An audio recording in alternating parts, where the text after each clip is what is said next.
Fishing Intelligence, a fishing improvement podcast for the modern angler. Welcome back to another episode of Fishing Intelligence. I'm your host, Jacob Jasonic, and on this week's episode, I'm going to be talking with Ben Nowak. Ben is a YouTube fisherman, mainly targeting smallmouth and largemouth in the Great Lakes region. And on this week's episode, we're going to be talking about his recent stumble on a massive lake trout fishery, getting into YouTube and fishing, and also talking a little bit about the new Angler Experts program. Ben, thanks so much for being on the podcast. For sure, man. Not a problem. Thanks for having me. I'm excited. Yeah, anytime. I've gotten the chance to kind of fish with you. You know, we did the whole tour deal when we came around and met you out on Lake St. Clair, but that was the day that I decided to hand over the bullseye, which was the keys of the tour, to Alex, so he really got to do the fishing with you. We ended up having a pretty fun day out on Lake St. Clair, and recently I've been following along your channel, and you've just been slamming lake trout.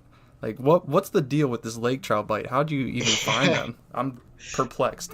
Yeah, so that day on St. Clair was, like, awesome, and smallmouth is, like, really my thing. For those of you guys that don't know me, that's, like, what I like to do is go chase smallmouth. So I was actually out looking for a bunch of smallmouth, and it's really, really cold. Like, the water's 38 degrees, and I'm scanning along these big rock piles, kind of just these big humps out in the middle of the lake in, like, 25 foot of water, and I start marking these fish on bottom. And, like, when you start to get in a big school of fish, it's just kind of like arch, like bump on the bottom, arch. And you can tell that they're fish because they're kind of coming up. And I turned to my buddy Nathan, and I'm like, man, Nathan, I don't know what these are, but if these are bass, like, there are hundreds of fish down here. We're about to crush them. Yeah, and I'm like, dude, like, this is going to be crazy. So we pick up a blade bait, and that's like our go-to winter bait. And so we pick this thing up, and we get a line on these fish, and I sling it out there, and, like, I thought they were smallmouth. Well, they weren't reacting to the blade, so I, like, came to reel it in really quick, and as soon as I shot that bait up off the bottom, like this big mark, and I have pan optics, and I could see the fish shoot up after it.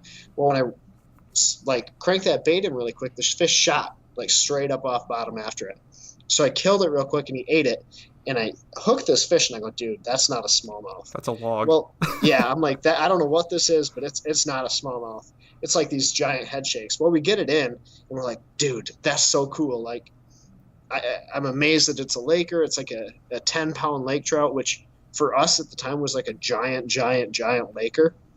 And for like most of the population, it is a really big lake trout. But we catch like a 10-pound laker. I'm like, dude, that's so cool. Like, okay, now let's get back to smallmouth fishing, because we didn't think anything of it. Yeah. So like Nathan makes a cast, and we keep fishing along for like 15 minutes. And then all of a sudden he catches one.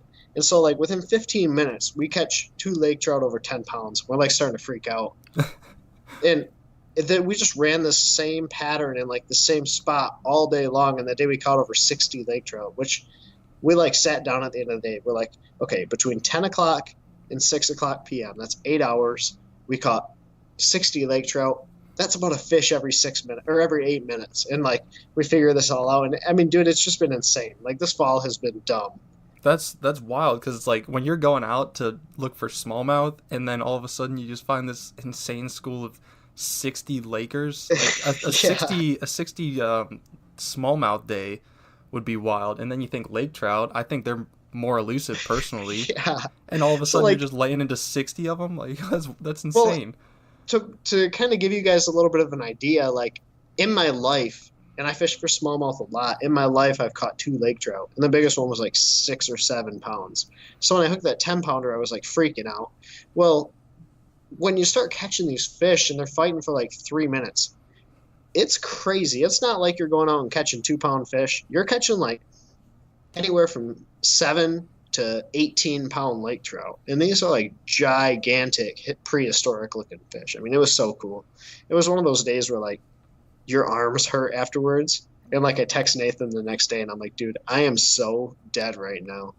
And then how many times did you guys end up doing it? Because I texted you, and you told you like, dude, this is so sick. I can't believe you're on these fish. And you're like, oh yeah, going back out tomorrow. Yeah, like you texted me the first time, and I had like just started to figure it out. And I think I went out 4 times now, and I'm done for the year, obviously. I mean, we're about to get iced in, but like to get out 4 times and to consistently find these fish has been crazy. And so I did a little bit of research and I was trying to figure out like why these fish were actually there. And I guess they come up real shallow to spawn. So a lot of guys are catching them in like 100 foot of water most of the year, but they come up in like 15 to 25 to 30 foot of water. And so you can throw big crankbaits, you can throw blades. Like it was getting to a point where we were just like, dude, I wonder if they're going to bite this little swim bait. So we'd throw a swim bait and we'd catch them. We'd throw a blade and we'd catch them. We'd throw a big hair jig. I mean, anything you wanted. And like if you guys watch my Instagram story, I was throwing that big chartreuse, nasty looking crankbait, and they literally knocked the eyes off the bait. Like at the end of the day, there were no more eyes on the crankbait. And like the hooks, I had to change out the hooks a couple times. It's crazy. They're mean fish. I mean, when I was out working in Yellowstone, they're invasive out there, and the population of lakers is ridiculous. Like I was telling you, the most that I personally removed from the lake in one day was 2,100. And so I have a lot of experience with them, but I've never caught one hook and line. So you just talking about how much fun they are to catch is just, I'm dying right now. It's crazy, dude. Like I've never caught fish that big, especially not on like casting setups. I've gone out salmon fishing and you're fishing with like trolling rods and everything, but I'm catching it on like a 7 foot medium fast action spinning rod. What pound line? Uh, I was throwing 6 when I started catching them, Jeez. and I think like so I'm fishing really relatively light line, and it was a blast, dude. Like what I also found, and I don't know if you found this, like because you don't just bass fish, but I found that fishing stuff on a spinning rod and like hooking these giant fish on a spinning rod is actually way more convenient and far easier on me as like a fisherman to get these fish to the boat than like a bait caster.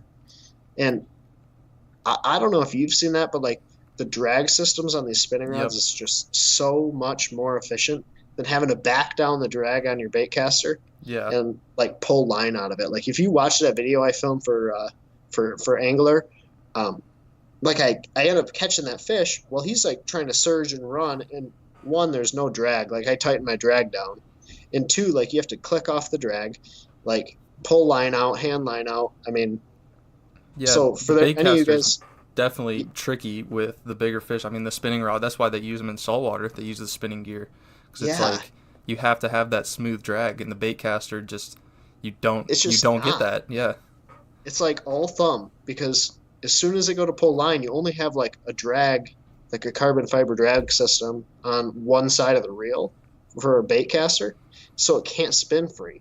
I mean, I never understood the saltwater stuff, but now I'm like, dude, there's no way to do it if you didn't have that kind of drag system. Yeah, it'd probably melt your reel if you let good drag out on a bait caster for that long as like saltwater fish will run. I couldn't imagine. Sure. No, I couldn't either. And I didn't get it until this trip. I mean, it didn't make any sense to me. So now you probably want to go chase some bigger fish now that you've already upgraded from smallmouth. You got to go target some saltwater fish now, right? You know what's funny is, like, I'm hooking these giant Lakers, and they're amazing to catch. In the back of my mind, like, don't get me wrong, I was very lucky to catch the Lakers that I was able to catch. I'm such a bass guy at heart. Like, all I could think about was, man, like, I wonder if these spots are going to bass on them in the summer. like, where are these bass going to set up? You just couldn't get off a smallmouth. That's hilarious. Dude, I am, like, such a smallmouth guy, and I know, like, you like doing all these different types of fishing, and you've caught redfish. I mean, what is your species? Like, if you could go catch anything, what would it be? Dude, that's a tough question. See, so if we're talking saltwater and freshwater, I'd probably say pound for pound, redfish are the most fun species to catch because you can find them in such cool places. They're in shallow water. They fight insanely hard, and they're beautiful. I'd probably say that's the best combo. But I'm really a trout nut. Like, I love fly fishing for trout. It's just something about getting the exact right fly, the perfect presentation, that perfect drift. Yeah. The take has to be gentle. The set is gentle, and you got to take care of that fish while it's in the net. It's just like an art, you know. So it's tough to pick one, but I'd have to say redfish if I could just drop everything and go catch something fun. Have you caught redfish on a fly? Like, I know guys that do that down south. Like, no. Did you try that when you were down there? So I brought the fly rod, and Eric was my guide down in Louisiana who was helping me out. And he was Okay. actually making fun of me. He's like, "Man, you really love that fly fishing that fly fishing crap." Because I kept bringing the fly rod out and trying for a little bit, and then I'd be like, "Okay, now going back to spinning gear because I want to catch a few." Um, That's crazy. yeah, I mean the fly, it's a whole nother way to go at fish. I don't know. Do you have much experience fly fishing? So that's one of the like my buddy that I fish with a lot, Nathan. Him and I love to bass fish, and that's our main, I guess, hobby. But he's starting to get into steelhead and fly fishing and like the stuff that he can do during the winter in the rivers when everything else locked up. Mm-hmm. And he's like, dude, get into it with me. It's not very expensive. He's like, it's no big deal. Like, this is what we'll do during the winter. And I know the second that I like catch a fish on a fly rod, or the second that I go out and I go steelhead fishing with like a long spinning rod, I will probably spend way too much money, Yep. one, and like two, get so hooked to it. Like, I Yes. just, I know that I can't get into that because I already like to bass fish too much. I mean, you don't have a choice though, because you're gonna come steelhead fishing with me. So it's either Yeah. gonna be with Nathan or with me. You're gonna get hooked on fly fishing for steelhead. Yeah, I know. That's my fear. They're just such a fun fish, and the fact that DNR does such a great job with the stocking program, we always have a plethora of fish. I mean, people today were reporting 20 fish days on the chagrin. Like that's 20 fish all around the 8 pound mark of steelhead on fly tackle or spinning gear. Just you couldn't beat it, you That's know. so nuts, dude. Like that's that's so many fish. I And mean, not quite 60 Lakers, well, but you know. but I mean, when you're out in a river and you're just like fly fishing, I mean, dude, here's the thing. I've come to appreciate days where I can even catch like two fish, because there's enough days where I go out and just really struggle. But Hmm. I couldn't imagine going out and catching 20 fish on a fly rod. Yeah. Oh, it'd be nuts. So is smallmouth, like, is that your top species for sure? Then you don't. There's no other favorite, no doubt. It's just largemouth or smallmouth, man. Like if someone asked me today what I would like to go do or what fish I'd like to go catch, it'd either be a largemouth, a smallmouth, or a spot. Like Hmm. my head is just so into bass fishing, and I always like I'm very much into the learning process of the bass fishing world, right? So there's always another technique I want to try, or I want to go flip reeds, or I want to go out west and go catch these big spots on like suspended spots, or just kind of go and learn a whole bunch of different things. And I think for me up in Michigan, like what makes it so cool is I can go 2 hours north and go frogging, or I can go northwest and go catch some fish out of the reeds, or I can go to the Great Lakes and smallmouth fish. I mean, there's just so much diversity for me. Hmm. And I know one day I might get sick of bass fishing, but like it's hard for me to imagine that. Yeah, yeah. And the other cool thing about bass fishing is like there's such a database behind it. Like so many people are so into it that there's just really good information that you can find on new techniques and really diving deep. And then especially with angler, we keep our logbooks so you can Yeah. always be learning from past trips, even the bad trips. You learn good good information from. Well, like uh, I think that's the thing too, is there's such a community around it. And that to me is like the biggest thing, is having this database of guys that I can always learn something from, right? Like obviously there'd be a huge learning curve at the start of fly fishing or something, but the amount of guys that I know that fly fish or steelhead fish is very limited, where the number of guys that I've built a network of in the bass world that I can pick their brains on different techniques, I mean, is so big. And kind of touching on what you said about the really tough days is, so on last Friday I went out and I was like guaranteeing myself, I'm like, dude, you're gonna crush them. You're gonna go out and you're gonna catch a bunch of smallmouth. Well, I went out and ended up blanking, like on a spot where I've caught fish the same time of year, very similar water conditions, like Hmm. totally blanked, like just stunk. I don't even think I saw a fish. But like I still tracked that trip, and I went back and I came home and I was like analyzing data that of days where I crushed them last fall that I had tracked versus days that I was catching them, or days where I stunk this time of year, and I was like kind of trying to figure out what the difference was. And I just don't think like there's ever an end to that curve for me. And that community there is kind of cool because I then went to talk to one of my buddies. He's like, dude, you messed up. Like all these fish were pushing up shallow because it got warm, and I totally missed it. So Yeah, there's always going to be someone who knows the fishery better than you, which is kind of cool too, because it adds to that idea of competition. You want to have the best day on the water that you can, and if you know somebody out there is catching them, then you're going to be like, well, dang it, I'm going to go catch them too. for sure. I got a question for you. So in the fly world, in the steelhead world, how much privacy is there? How much of like, not necessarily competition, but how much of like privacy of spots, privacy of knowledge or techniques is there? Like, because in the bass world, you see it a little bit more, especially kind of between clicks. Like, you'll have a small group of guys that share a bunch of information, but like it doesn't really leave that group. So one group will know a whole lot, and another group will know a whole lot of something else. And is it that same way in like the steelhead world? I'll tell you what, I'm part of a Facebook group called Ohio Steelhead, and I Okay. swear one of the main reasons that I'm in it is just to listen to people bicker. Like the steelheaders are so protective of spots.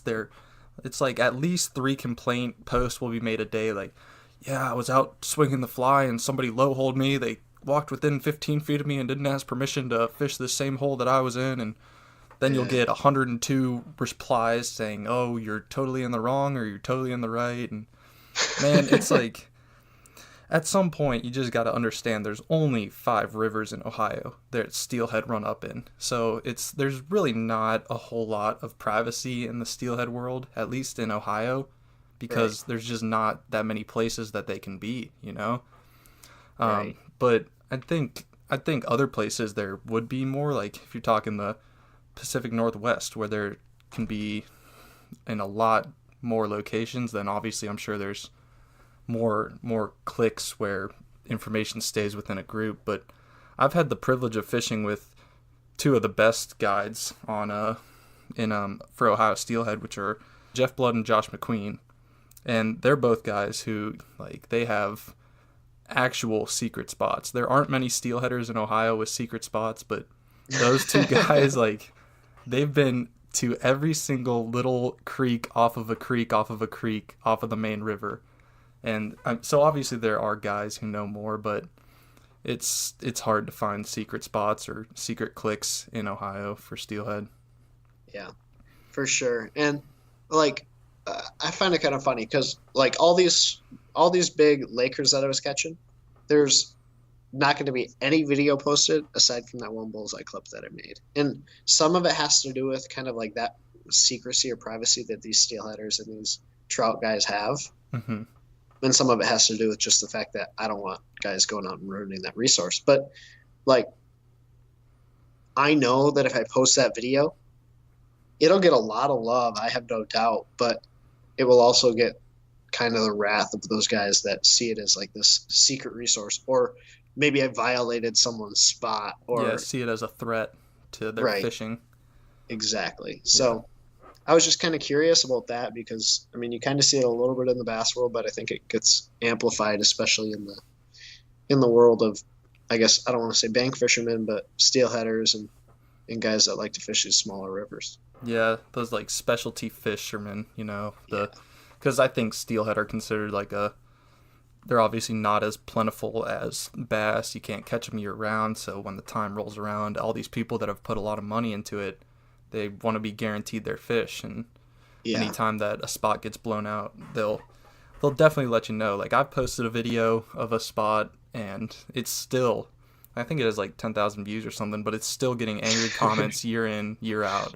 I'll get like, hey man, you're blowing out this hole, or why are you showing everyone this place? Go screw yourself. yeah. It's just, there's Well, always like going to be someone that's angry. there's this insane video made by this kid over on the west side of the state of Michigan. And he fished one of the main rivers. It's not a secret, like it's a super major river. Yeah. And he caught the salmon run or the steelhead run or something. He caught one of the runs up the river on a drone. And I mean, a ton of love and a ton of hate. Yeah. Yep. But what I didn't realize, even the Lakers, dude, are so fragile. Like they're such a fragile fish. They're so big, bad, and mean, and like an amazing creature, but they're so fragile. Really? That's what you found out in when you were Yeah. catching them? Like you'd hook them funny. Like let's say you got a treble in the mouth and you got a treble like off on the side of their face.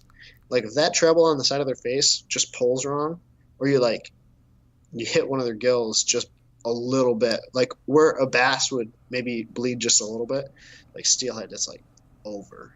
Yeah. And some of it, I'm sure, has to do with these fish being up and kind of looking to spawn or kind of coming up shallow to get out of the deep water for the winter or whatever it is. But I mean, I was amazed by how fragile some of these fish were. That's interesting because when we were out in Yellowstone, it was like we'd put our gill nets out, and so the way we would set them was, we'd go graph an area, we would use previous year's knowledge and set on certain humps. Like every single hump in that lake has a name, right? And Okay. so we'd go out, depending on the time of the year, we'd be setting in 40 feet, 50 feet, 20 feet if they were spawning. Yeah. And I mean, those fish would be totally kicking fine in the gill nets for a day or two. That's crazy. Yeah, so I don't know if it's just different. We might have caught them at like a super vulnerable Yeah, time too. I mean, obviously, yeah, that's interesting. a lot of our fish were spawning, but I was just shocked. Like you hook them a little bit wrong and it's just blood. Huh. Yeah, that is odd. So you just recently got married. You went on your honeymoon, Yeah. right?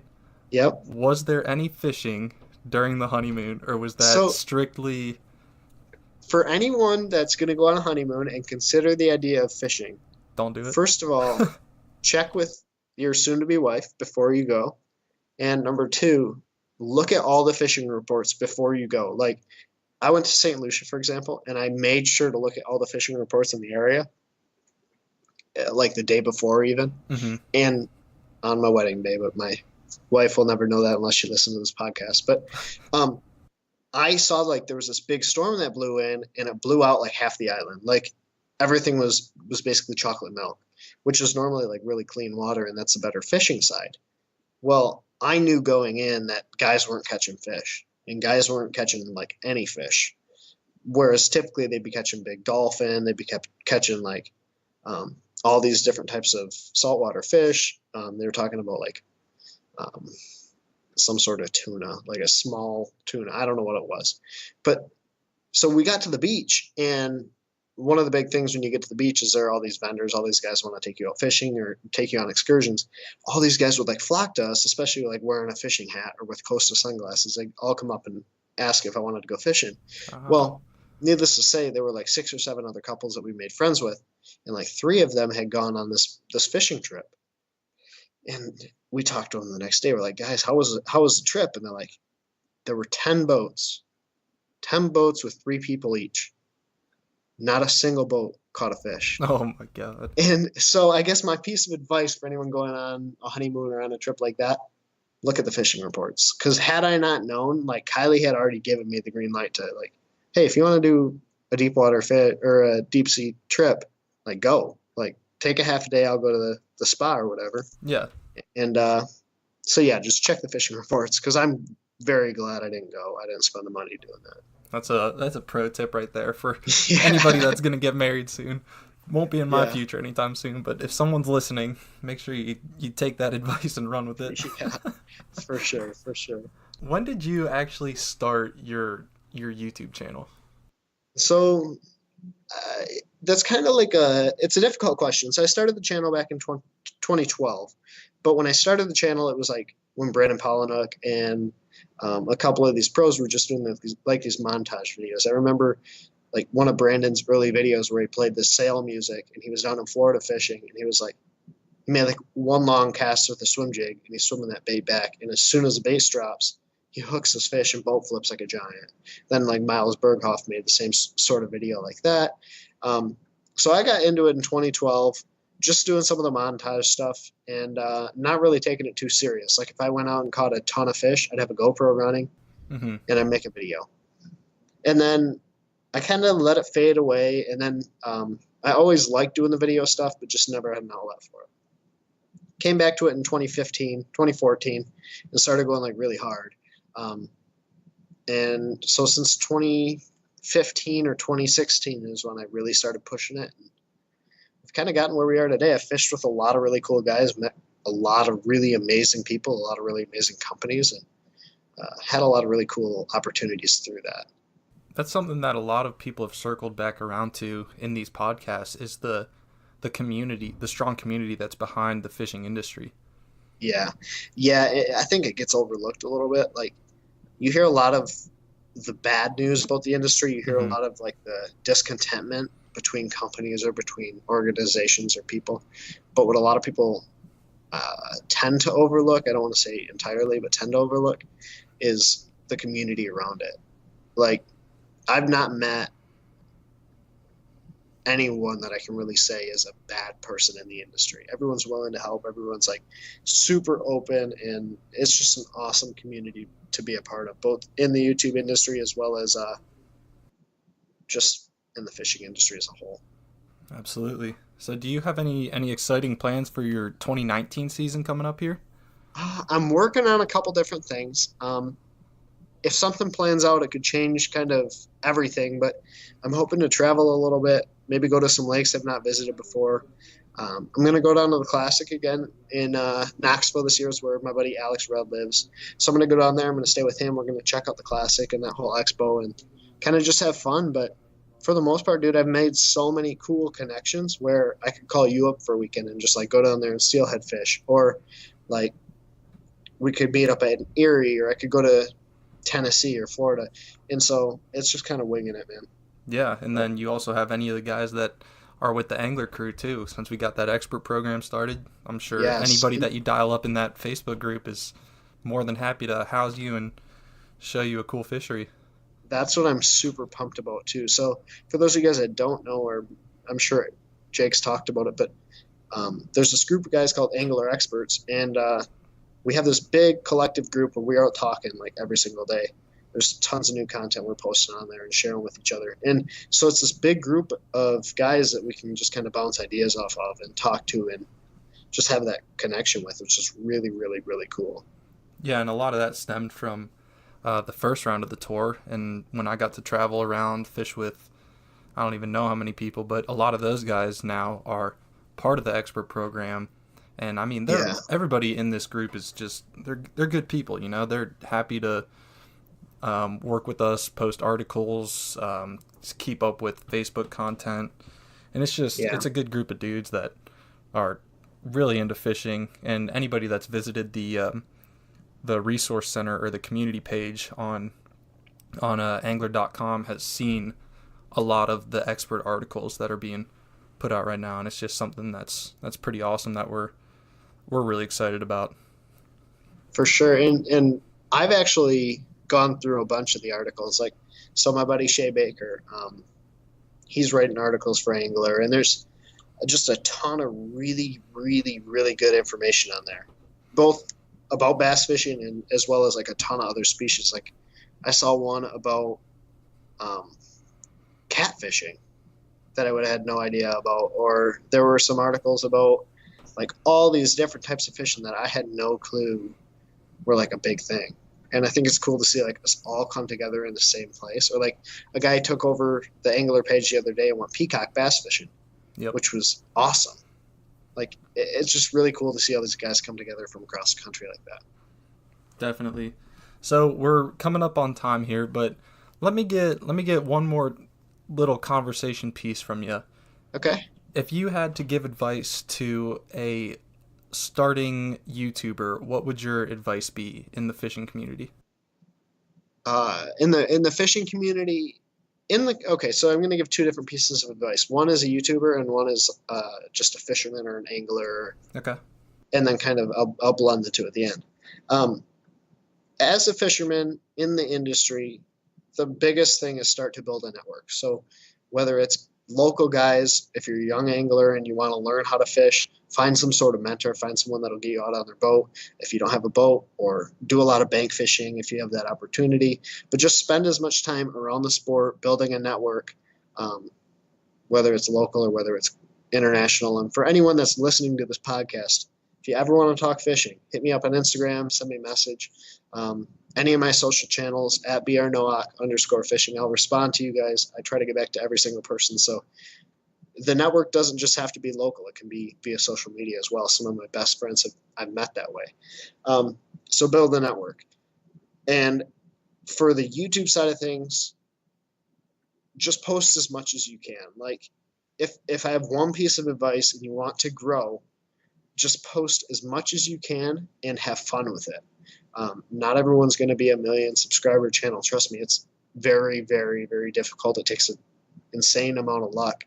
And I by no means have that figured out yet. I mean, obviously my sub count shows that, but like to blend the two, take your network and take the channel that you've built and just have fun with it, man. Like go out and enjoy filming and enjoy spending time on the water and capturing those moments. Because some of the coolest times I've ever had on the water, I'm able to now go relive because I have it all on footage, which some people aren't able to say that because they're not filming or they're not producing content. And it doesn't have to be about the number, especially when you can get the content and get the memories in a video file to go back and watch later. Like I go back and watch some of my days just because it's fun. Like some of the best moments I've had on the water.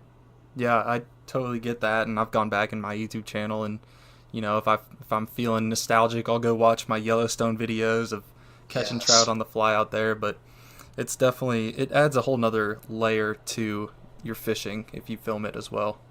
Well, it's like totally reliving it. Yep. So I don't know. I just advise anyone, whether or not you want to make a YouTube channel, film, and just even if you just store the footage, it's very, very cool to go back and watch.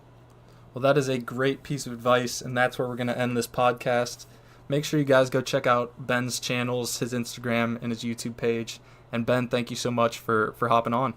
Yeah, thank you so much, man. I've had a ton of fun and looking forward to going out and fishing with you. Absolutely. Thank you for listening to another week of the Fishing Intelligence Podcast.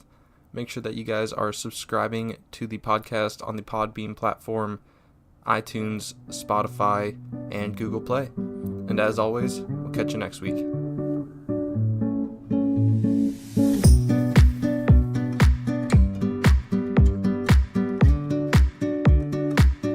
Fishing Intelligence, a fishing improvement podcast for the modern angler.